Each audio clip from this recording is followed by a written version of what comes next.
बिस्मिल्लाहिर्रहमानिर्रहीम। अस्सलाम वालेकुम वरहमतुल्लाहि वबरकातुहू। आज का हमारा टॉपिक है सलवार से रिलेटेड जितने भी पास्ट पेपर एमडीकेट में एमसीक्यूज आ चुके हैं वो आज हम डिस्कस करेंगे। सबसे पहला एमसीक्यू है cellulose is the major component of. Cellulose किस चीज़ में कौन सी लेयर सलवार की कौन सी लेयर में सबसे ज़्यादा मौजूद होता है। अगर सलवार का स्ट्रक्चर देखा जाए, सलवार में हमारे पास उसके मोनोमर में बीटा ग्लूकोज होता है।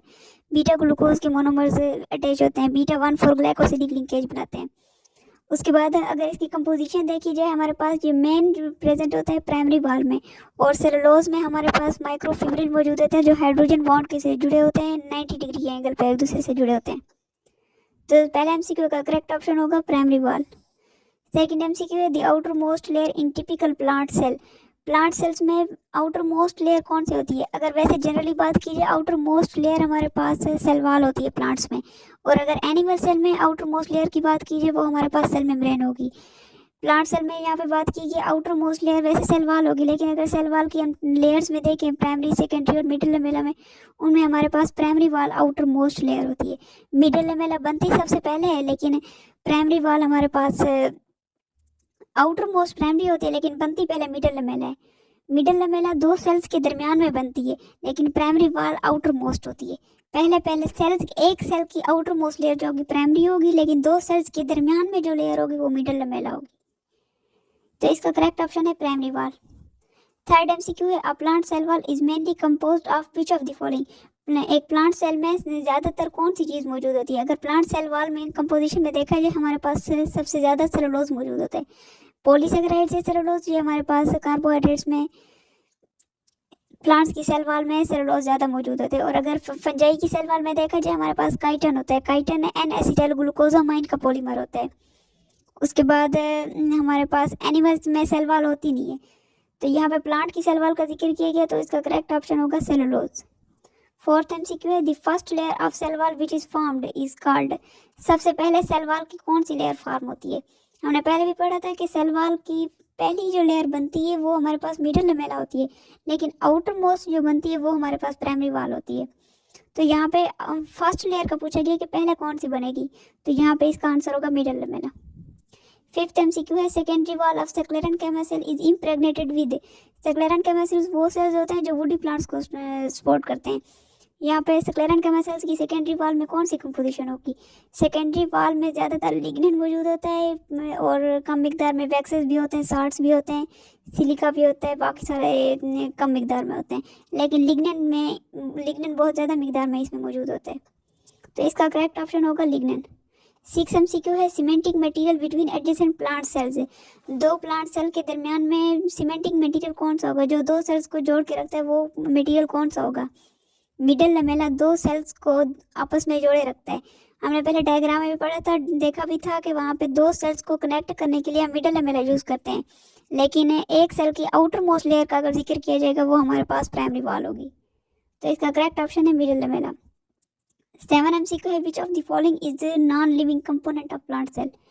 अगर नॉन लिविंग कंपोनेंट बात की जाए, हमारे पास सेल वाल होगा। सेल वाल प्लांट सेल में नॉन लिविंग होता है। उसके बाद ये डेड ट्रीज कह सकते हैं, नॉन लिविंग कह सकते हैं, और परमिएबल होते हैं, फ्रीली परमिएबल होते हैं।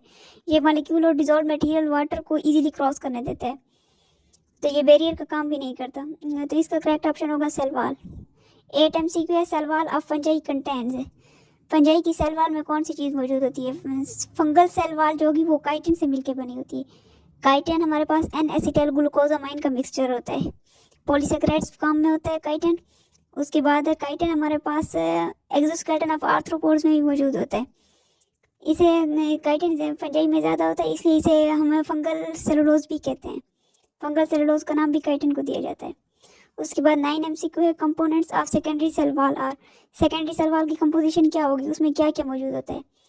तो सेकेंडरी सेल वाल की जब मैंने कंपोजिशन पढ़ी थी उसमें सेलुलोज, हेमी सेलुलोज, लिग्निन आता है। उसके बाद उसमें हमारे पास सिलिका, वैक्सेस, क्यूटन ये भी आ जाते हैं, लेकिन मेन कंपोजिशन देखिए सेलुलोज होगा, हेमी सेलुलोज होगा और लिग्निन होगा। वैसे हमारी पीटीबी में लिखा हुआ है कि सेलुलोज नहीं होता सेकेंडरी सेल वाल में, वो सिर्फ प्राइमरी में होता है, लेकिन अगर फेडरल बोर्ड की बुक देखी जाए, फेडरल बोर्ड की बुक में लिखा हुआ है कि सेलुलोज भी सेकेंडरी सेल वाल में मौजूद होता है। लेकिन अगर इसका पहला ऑप्शन करेक्ट करें, वहाँ पे पेक्टिन लिखा हुआ है, पेक्टिन सिर्फ प्राइमरी में होता है, सेकेंडरी में नहीं आता। लेकिन लिग्निन को देखा जाए इन लास्ट ऑप्शन की वजह से हम करेक्ट कर रहे हैं और इनकरेक्ट कर रहे हैं। पैक्टिन हमारे पास सिर्फ प्राइमरी वाल में होता है, लेकिन लिग्निन जो होगा वो सिर्फ सेकेंडरी में होगा। इन दोनों की वजह से हम कह सकते हैं कि बीटा ऑप्शन करेक्ट है। सेलुलोज की वजह से अगर सिर्फ सेलुलोज का जिक्र होता वो सिर्फ हमारे पास पीटीबी को फॉलो करे तो वो प्राइमरी वाल में आएगा, लेकिन यहाँ पे सेलुलोज के साथ हेमी सेलुलोज और लिग्निन का ऑप्शन दिया हुआ है, वो शो कर रहे हैं कि ये सेकेंडरी वाल का जिक्र कर रहे हैं।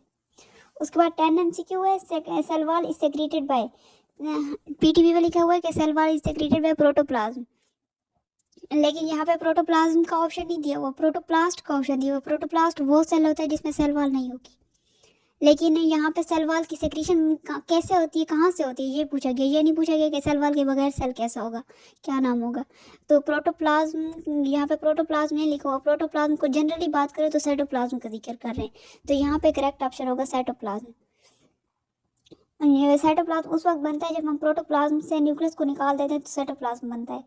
11 MCQ, the cell without cell wall is termed as, cell wall के बगैर जो सेल होगा उसे हम क्या नाम देते हैं। जब सेल वॉल नहीं होती एक सेल के अंदर तो उसे हम प्रोटोप्लास्ट का नाम देते हैं, तो यहाँ पे करेक्ट ऑप्शन होगा प्रोटोप्लास्ट।